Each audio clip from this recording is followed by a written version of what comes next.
Hey everyone, Drew from M&M Maple Grove doing a video on a reconfiguration of the RO bucket. I started off with the RB15 and upgraded with another filter and a booster pump, which is right there. And so just ran out of room in the bucket and wanted to come up with something that was just easier to work on as far as finding leaks and whatever general maintenance and less vibrations as well. So the way I have it set up now is I use this in my greenhouse, a year-round greenhouse. That's why the lighting's a little funny in here. But now I do the reverse. I'm saving the pure water and discarding what would be the concentrate. I'm currently working on building a 4x40 RO for my maple system because I've outgrown this system. I was up to 300 taps last year with this. It was able to handle it, but it was, just constantly running, and so just time to upgrade because I'm expanding more taps this year as well. So now I'm just, like I said, using this for the pure water, and it's reversed, and I have it plumbed out where so what would be the concentrate is my waste, and that's going into a waste sink and being plumbed out.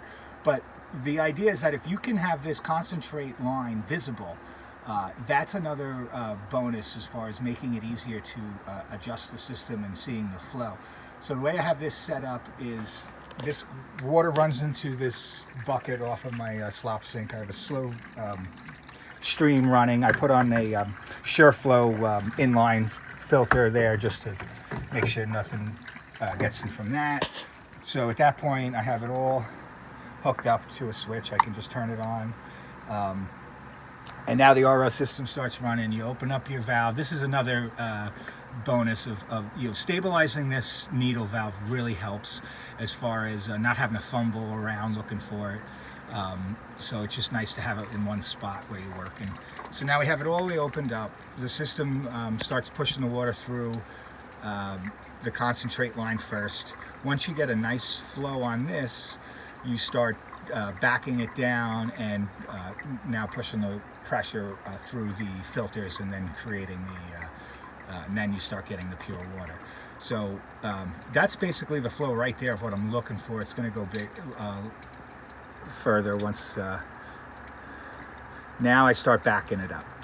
So I'm closing up the needle valve and bringing that flow down to pretty much just a drip.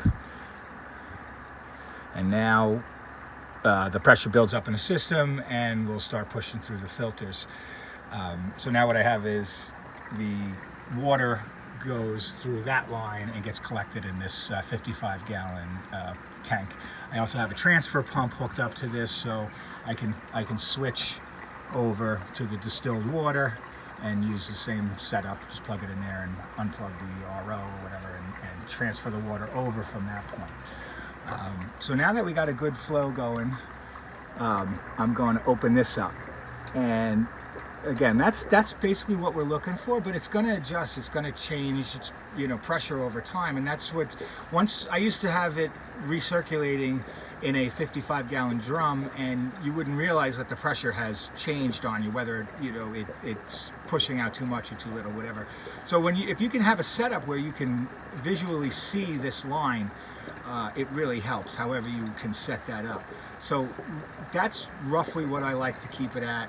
And now I can just keep an eye on it, and it flows like that. And again, I'll just adjust it down a tiny bit when necessary. And like I said, from that point I can just pump my water out of this tank and then use it as accordingly. Well, I hope this video helped you guys. Any questions or comments, please leave them, and we'll talk soon. Thanks.